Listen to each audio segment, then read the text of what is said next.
It had been 4 years since Mara, my ex-wife, walked out of my life. No warning, no goodbye, just a text message that said, "I need to find myself. Please don't contact me." Back then, I was shattered. We'd been married 7 years, built a home, dreamed of a family.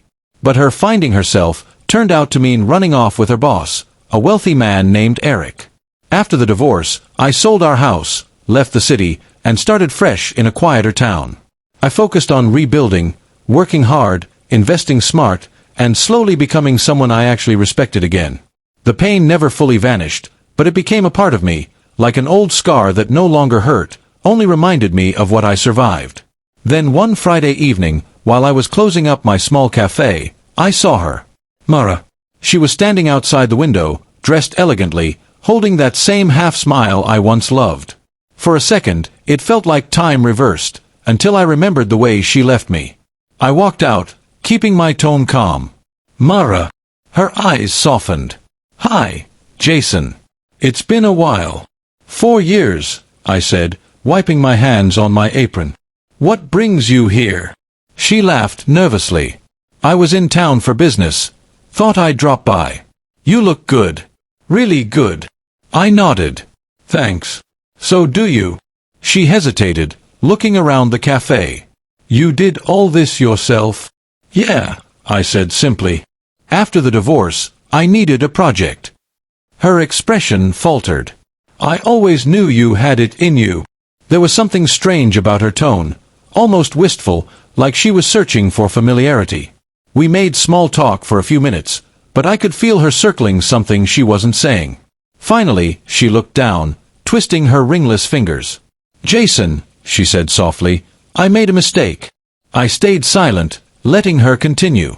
When I left, I thought Eric would give me everything I wanted: freedom, adventure, a better life. But he changed. It wasn't what I imagined. Her eyes shimmered with tears. "I've thought about you so many times. I miss us." I exhaled slowly. "Mara." "I know," she said quickly. "You probably hate me. I deserve that. But when I saw you just now, happy, grounded, I realized what I gave up. Maybe we could start over? As friends, at least." I studied her face. The old part of me, the one that had once loved her so fiercely, wanted to believe her. But the new part, the man I'd become, knew better. Before I could answer, the cafe door opened. A familiar voice called out, "Hey, Jason. Sorry I'm late." We both turned. And that's when everything changed. It was Clara, Mara's former best friend.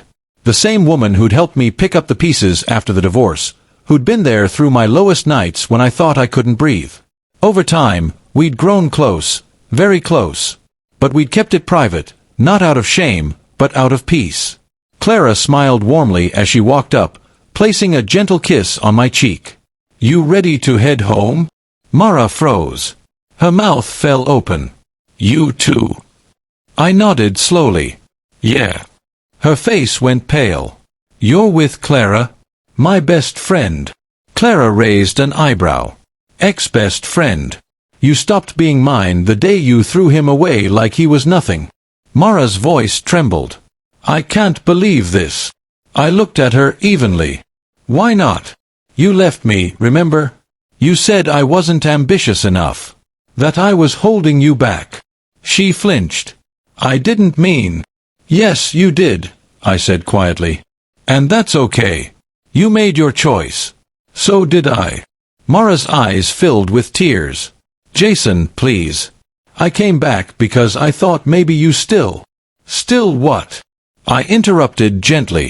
"Still missed you." She blinked, confused. I smiled sadly. "I did miss you, for a long time. But missing someone doesn't mean they belong in your future. Sometimes it just means you learned what not to lose again." Clara squeezed my hand, her expression calm but firm. "You should go, Mara. He's finally happy. Let him stay that way." For a long moment, Mara stood there, speechless. Then she gave a bitter little laugh. "Guess I really did lose everything." I didn't reply. She turned and walked away, her heels clicking softly on the pavement, fading into the distance. When she was gone, Clara turned to me. "You okay?" I exhaled, feeling something heavy lift from my chest. "Yeah. For the first time in years, I actually am." We locked up the cafe and walked into the night together, our hands intertwined. Later, as we sat by the lake under the soft glow of streetlights, Clara leaned her head on my shoulder. "Do you regret any of it?" she asked quietly. I smiled. "No. Everything that broke me led me here. And I wouldn't trade here for anything." She smiled back, the kind of smile that wasn't born of promises, but of peace. Sometimes life doesn't give you the ending you want, it gives you the one you need. Mara thought I'd be waiting, still chained to the past. But when she came back, she didn't find the man she left behind. She found a man who had finally learned to let go, and a woman who taught him what love was supposed to feel like.